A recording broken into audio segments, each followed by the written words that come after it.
Welcome back to my animal education series. Today I'm here with Dante to talk about the giant salamander. So, let's start off with, where can you find the giant salamander? Okay, so there are several species. North America has hellbender, right? So Cryptobranchus. That has, depending on whose taxonomy you follow, there's one or two species. Then you have a giant salamander, or related giant salamander, in the genus Andrius that's in China. Those have just been broken into 8 different species. It was Andrius davidianus. Now there are 8. And then the last species is on the island of Japan, and it's Andrius japonicus, the Japanese giant salamander. What do these giant salamanders eat in the wild? Giant salamanders usually will eat fish or small crustaceans. Perhaps insects, aquatic insects if they can get them, but I would say fish and crustaceans are probably the mainstay of their diet. Correct me if I'm wrong, but the ones that I've seen, the ones from Japan are the largest ones, is that correct? It's a mixed bag. If you look at the old specimens, there are large old specimens of both the Japanese giant salamander and the Chinese giant salamander, and a big specimen would have grown to a length of somewhere between 5 and 6 feet. That's a big salamander. It is very big, but realistically, the average sized individual that you see out there is probably about 1 meter or 3 feet, give or take. Because out in the wild, a bigger salamander could just be seen by more potential predators. There aren't a lot of things that eat giant salamanders. There are a few that possibly could, raccoon dogs and maybe some big birds of prey and things like that, but that salamander at an adult size probably doesn't have too much in the way of predator. So what does a coloration look like, and how does that help them out in the wild? Good question. So giant salamanders are very cryptic in color and pattern. If you look down, straight down on a giant salamander in the wild, they have a color and a pattern that matches the rock background of the streams that they live in, and it can be very, very difficult to find them against that backdrop. So they have a very cryptic color and pattern. Are giant salamanders endangered in the wild? All species of giant salamanders now, unfortunately, are. There are a variety of things that are threatening them. They include changes in waterways, so things like impoundments, which are dams. They include environmental contaminants, things like mining runoff and road runoff and chemical spills, agricultural chemicals making their way down into waterways. In the Asian species, in the Japanese giant salamander and the Chinese giant salamander, they have traditionally been harvested for food. Now in Japan, that tradition has died off a little bit, but in China it is very much alive and well, and Chinese giant salamanders are farmed regularly for food items. It actually presents a real conservation challenge because the farms aren't careful about where they collect the animals from, and so they'll take different animals from different streams, bring them into the farms and crossbreed those, so you don't have any concern for maintaining wild genetic lineages. So the farms are not very valuable with regard to conservation efforts. I know this is the case with a lot of amphibians, and I assume the giant salamander as well, that amphibians are environmental indicators. So are these salamanders being affected pretty quickly by the effects of that humans are having on the environment? Yeah, generally speaking, fish and amphibians are sensitive to environmental contaminants. If you get contaminants in a waterway, you can see either an immediate impact with the adult animals dying, or you can see sort of a long-term impact where the contaminants don't necessarily kill the adults, but they impact the reproductive process. Somehow they either impact the eggs before or after they're laid, or the larval animals. And so, yes, they are impacted particularly by environmental contaminants. Are there any programs or organizations that are working or even working together to help protect these giant salamanders? There are a lot of initiatives all across the range of all giant salamanders. There are a lot of organizations that are working on North America's hellbender and breeding them in captivity for future releases back onto the landscape. There are similar programs taking place in Japan, and in China they're in a difficult situation because there are so few animals left and there are so few uncontaminated waterways left even if you bred them in captivity, I'm not sure you would have a lot of places to put captive bred animals back onto the landscape. So it presents you with a different sort of challenge. So it seems like a possibility in maybe like 20, 30 years that these animals might be in captivity only. That is more than likely going to be the case. Which, it sucks to think about, an animal not even being able to return to where it belongs.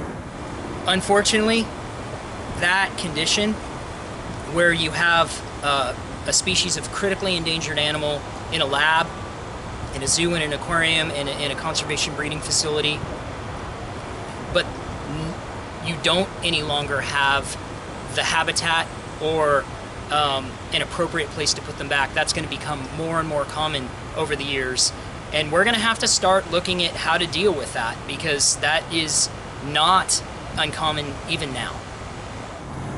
And I'm not sure the exact science with it, but with some of these animals being in captivity only, you have to find like that one way to make them survive, because amphibians are quite picky when it comes to like the water pH and everything like that. They can't exactly evolve that well in captivity, especially to go back into the wild once they evolve or adapt to captivity. There are definite possibilities for captive artifacts, long-term impacts for maintaining a species in captivity through multiple generations. We're really just learning about that now, and our ability to deal with that really has to be forged. There's not a lot of science that looks at long-term impacts of some of these critically endangered species in captivity across generations. That's something we have to learn about and we have to get better about. But we're going to have to sit down as a society and really as a world society, and we're going to have to ask ourselves some really difficult questions. What do we want to do with these species that we find only exist in captive circumstances anymore? I don't really have the answer, because it's not truly conservation anymore, because you can't put anything back out onto the landscape or care for wild populations in some circumstances. Have you been to Japan yourself to study these animals? I sure have. Yeah, it's an amazing place, and up in the mountains of Japan with the beautiful streams and rivers that exist there, these salamanders can still be found, and there are still some relatively healthy populations, and they're resources worth protecting. While you were in Japan, what kind of things were you looking for specifically for these salamanders? We were part of a long-term project that's investigating how dams impact the populations. We were looking to see if salamanders can get past these small dams, because if you put a dam in and a salamander can't get past it, you functionally isolated the population above the dam and below the dam, and there's no genetic crossover. And anytime you isolate a small subset of a population, you bring the long-term longevity of that micro-population into question because of limited genetic diversity. And reconnecting those formerly isolated or fragmented populations is really important, because if you can get gene flow happening again, you increase or bring back the genetic diversity that the population really originally had, and it's really important to try to do those things. How many times have you been to Japan for these studies?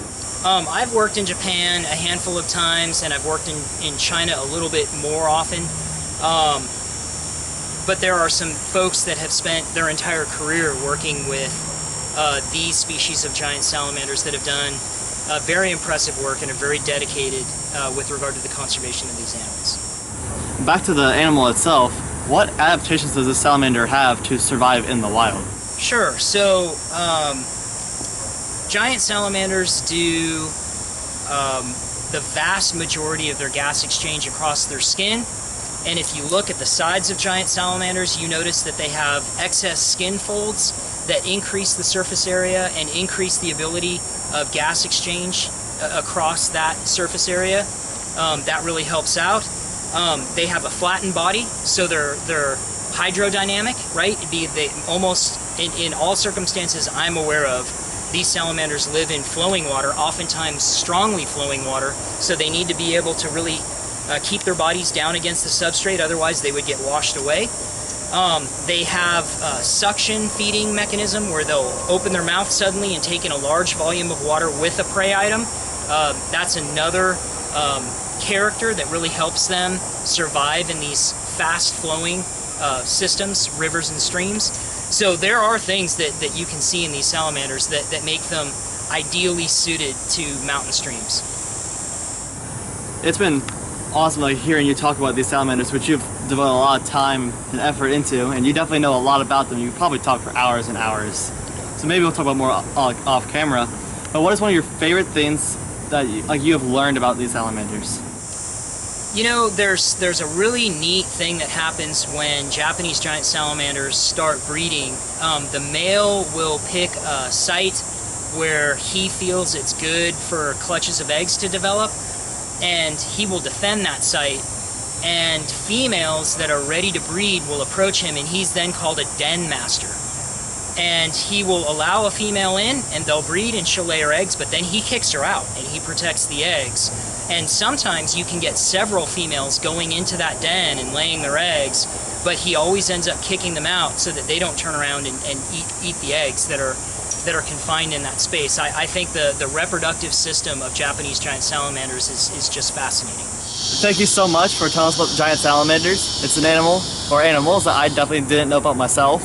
So it was awesome to learn about them from a true expert over here. So I hope you guys enjoyed this week's video. Don't forget to leave a big thumbs up down below, subscribe to my channel, and as always, I'll see you next week.